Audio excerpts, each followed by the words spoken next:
now we can move off into some better news. Pete at the park on Tuesday night for his fourth victory out of 5 games. He's moved to 4-1 as I talk about myself in the third person. Yeah, this is a new one. I haven't heard you refer to yourself in the third person in the 25 years I've known you. Yeah, I've moved to 4-1 on the year. But Yoan Moncada was down in the 7th spot in the lineup that night, basically to take some pressure off him and try to, get his bat going. And, he got I think he was 1 for 3 that night. So, that is the normal idea, not put someone in the leadoff spot. So all of these things that have occurred is why I made the post on Twitter on Sox Type thing is Tony La Russa actually trying to get fired. I mean, that's my favorite take on this whole thing since this all began. Like, that's the only logic I can think of that would actually apply.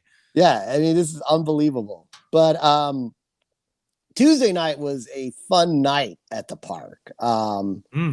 Kopech is dominating. I mean, this guy has allowed a total of 2 hits to the Yankees and the Dodgers now. I mean, he's the only pitcher right now who's pitched over 50 innings and has, in those innings, he only has 24 hits. So he's allowed less than half the amount of innings he's pitched, he's allowed a hit in. Wow. So it's like just crazy numbers. Right behind him though is Tony Gonsolin, who the Sox face the next night. So not surprising that the Sox had that outcome. But it was just a really fun game. It was kind of nice to see the Sox not to just like get a bunch of base hits and extra base hits in a row to build that 4-0 lead. That's almost like home runs are great and they're fun, and all of a sudden it's 4-0 or something like that because you hit a grand slam, or it's 3-0 on one swing. But when a team bats around in an inning, to me that's even more exciting, really. Like it just keeps the momentum up. But yeah, the weather turned out to be nice. I had text Smitty because it was originally supposed to be cloudy and windy, and it was sunny and light winds. So it turned out to be a nice night at the park. But one of the other cool things about that evening was we were celebrating Steve Stone's 40 years in the broadcast booth, and he got to throw out the first pitch, which was cool to see. And then in between innings, they played all these different segments from different broadcasters he worked with or who he's crossed paths with. Bob Uecker was on, Chip Carey, Hawk, of course, Al Michaels. Wow. But it was really, really cool to see. And I think you got something to add here. Well, I'd like to take a page out of our In the Hole podcast and take our new segment over there called Power Rankings, very cleverly titled. I'd like to rank like our favorite Steve Stone booth partnerships over the years. He's the main ones, at least. He's had obviously the where I was introduced to Steve Stone is with the Cubs and Harry Carey over the years. Following that, it was Harry's grandson, Chip Carey. After that, after both of them were unceremoniously removed from the organization, Steve went over to the White Sox and partnered with Hawk Harrelson. And then the current relationship with Jason Benetti. And I've got opinions. Obviously, I think maybe you and I can talk these out. I think it's pretty obvious where we're going to go with this. But you want to start from the worst, the lowest of the 4 power rankings. Well, I think we're going to be unanimous on that, and that's Chip Carey, right? That would be number 1. Yeah, number 4, I guess. That would be number 4. I did not like him. I don't really like him at all as a broadcaster, really. No. I don't find anything interesting about him. I don't think he really adds to the game. I think he's merely gets into the game because of his grandfather and his father is why that's a big part of it. He gets to keep a job. So he's a mimbo, as the Seinfeld term would come to mind. Yeah, I don't. He's not a horrible broadcaster. He's not a great broadcaster. The first thing I think of when I think of Chip Carey is him botching the call in Game 163 of the Tigers in Minneapolis against the Twins. I forget which year that was. Probably 2011. Um, it was extra innings, play-in game essentially to get to the playoffs, and he says, "Line drive, base hit, caught out there." And Waddle and Sylvie play that clip all the time on ESPN 1000 just because Tom Waddle cannot get over how ridiculous that call is. I remember watching the game and trying to see what was happening, listening to the broadcaster, and having no idea why people were running around or what was going on at the moment. And it was like the most critical moment in the most critical game of the season, and he completely botches. That's the first thing I always think of with Chip Carey. The other part is how they both got fired for being critical of the Cubs organization, which was something we talked about a little bit on In the Hole last week. But I think it's easy to rank them lowest on the Steve Stone power booth partner power rankings. Yeah, now it gets interesting. Yeah. Oh, this is tough. I mean, no, it's not necessarily that number 3 is shit, a shitty partnership. No, but it's just the lower ranked. So yeah, I know it's lower ranked. I guess we just have to go Stone and Benetti at 3 because just because I love them on the air together, they bring me such great joy. But it's only a few years in, right? I was gonna rank them number 1. All right, well, I'm surprising. I'm okay with that, but like, I guess I've got this childhood nostalgia thing for Harry and Stoney together. Yeah. Even though I'm a White Sox fan, but well, so I think that leaves Hawk and Stone being number 3 then. Yeah, I'm fine with that just because poor Stone. This is what I think about how Steve. I think Steve Stone and Jason are so fun to listen to because Stone's just like finally competency. Well, because he had Harry at the end of his career, where he was out of his mind saying racist stuff on the air. He was drunk. I mean, let's not mince words. I mean, Harry Carey was drunk on the air most of the time, so and then that could only be challenging for a young broadcaster to learn from. But and then he got Hawk on the downward spiral of basically Hawk turning into almost like a parody of himself. Yeah, well, I think the biggest thing is you had 2 guys with pretty large egos trying to share the same booth and share very different perspectives on baseball. And Stone, I forget how many years he had already been a broadcaster, but he is well established and well known for his baseball acumen. And Hawk wasn't. They butted heads a lot in the booth. Yeah, they did. You never think. I've never ran into any other booth other than maybe the Tigers with Mario and Pembla and God damn it, I forgot his name.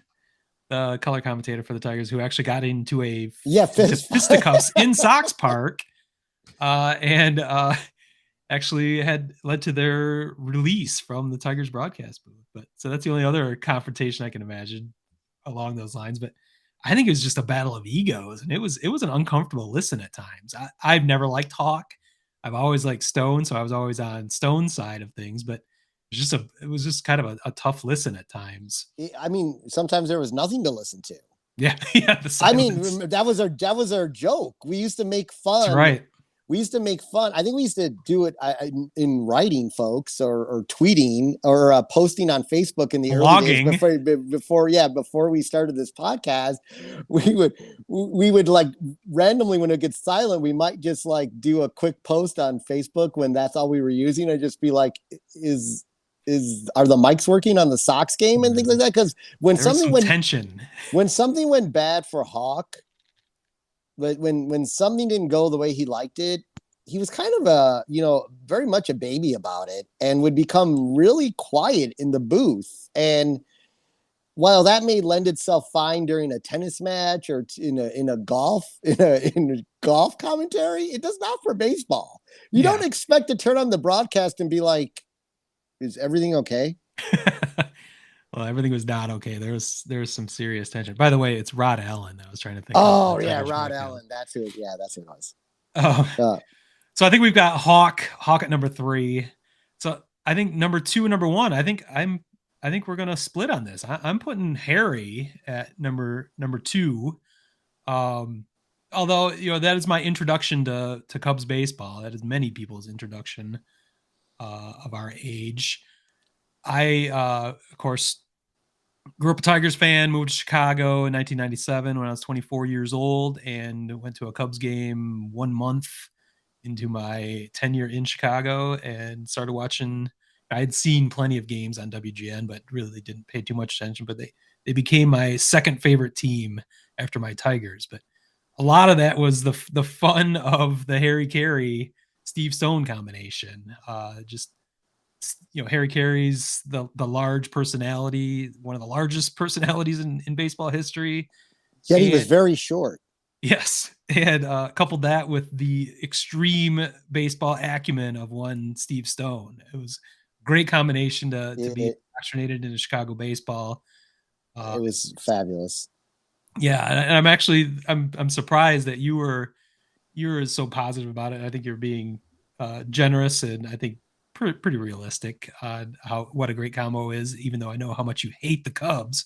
Well, you enjoyed those broadcasts. So. Well, I kind of listened to Cubs games at first. I didn't really know Steve Stone, but I started watching Cubs games and listening in because of Harry Caray going over from the White Sox, because he was the entire voice of the White Sox for me growing up. Sure. So in '84, when he went over there, I was kind of like, I'm going to watch games, listen to Harry. And, when he would get drunk at the early stage of that career, he was much more competent than as he aged. Yeah. But then I started listening to Steve Stone, and I was like, Jesus Christ, this dude is just an encyclopedia of baseball knowledge. He understood the way the game was played. He understood what was going to happen. Like, the pitcher's going to throw him a slider away right here before the sign's even thrown, because that's what I would do. And sure enough, it's the pitch and it's a strikeout. Or if they didn't do that, it's because the Cubs were so inept at that point. Right. That he was telling them what they should be doing. Don't say that on the air. Yeah, and that led to his firing eventually. But yeah, so then I just started watching Cubs games on a semi-regular basis. And as a kid, when you're home during the summer, and if it's raining, if it's raining, they're probably not on. But if you're just like going in to chill out, put the Cubs game on in the afternoon, because they were on in the afternoon. So I don't know. Harry Caray was part of my life for like 20 some years. So yeah, that's a good point. He has a special place, and he has a special place in my heart. He always will. So I'm ranking teared up over here. Yeah, take it easy. We've got a long. This is only the first episode of this. Jesus. Well, I'm going to put Benetti, that partnership with Benetti, at number 1 in my power rankings, at least, because it's kind of the perfect combination. You take the curiosity and the baseball acumen and all of it, and remove egos from the booth, and you can just tell those guys enjoy each other's company. It's a fascinating baseball conversation rather than a clash of egos or anything else. Right. And I think Benetti can set Stone up really well with questions, that can kind of lead the conversation and let Stone be Stone, where Stoney could not be himself with Hawk as much as he wanted to, because that was Hawk's booth, and Hawk's ego is larger than the stadium itself. So maybe my reaction and my high ranking of Benetti and Stone is more of a reaction to how tense and how much I didn't like the broadcast with Hawk and Stone.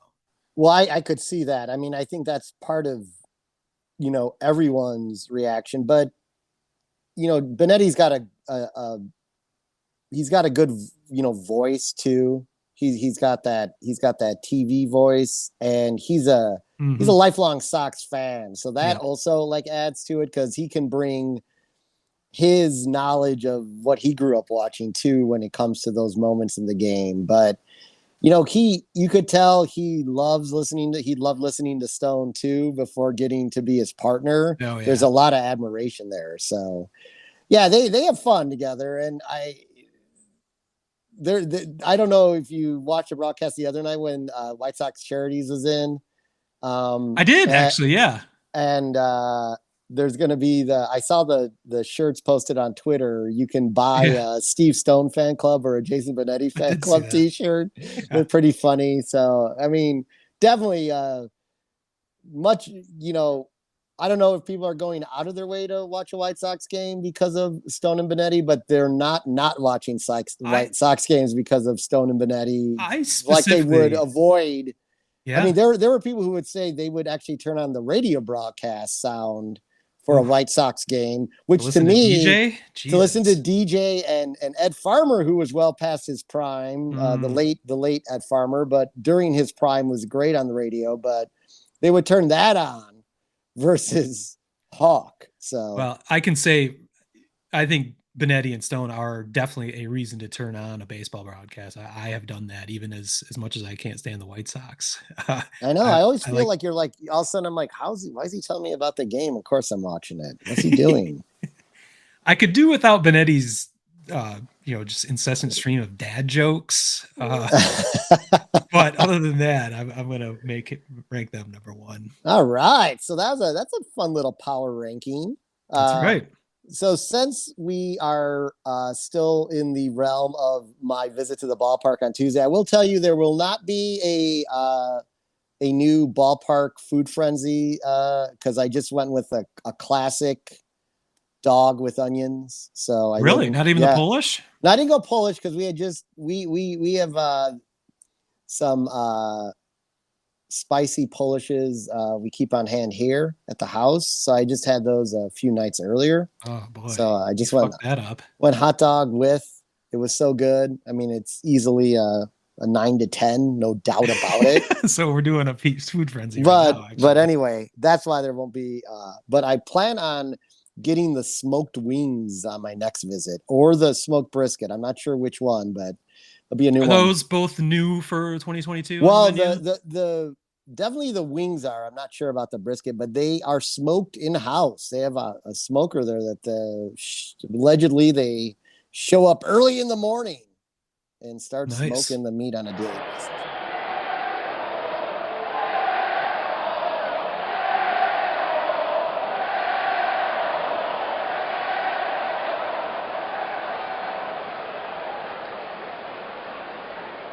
Word Hole Media.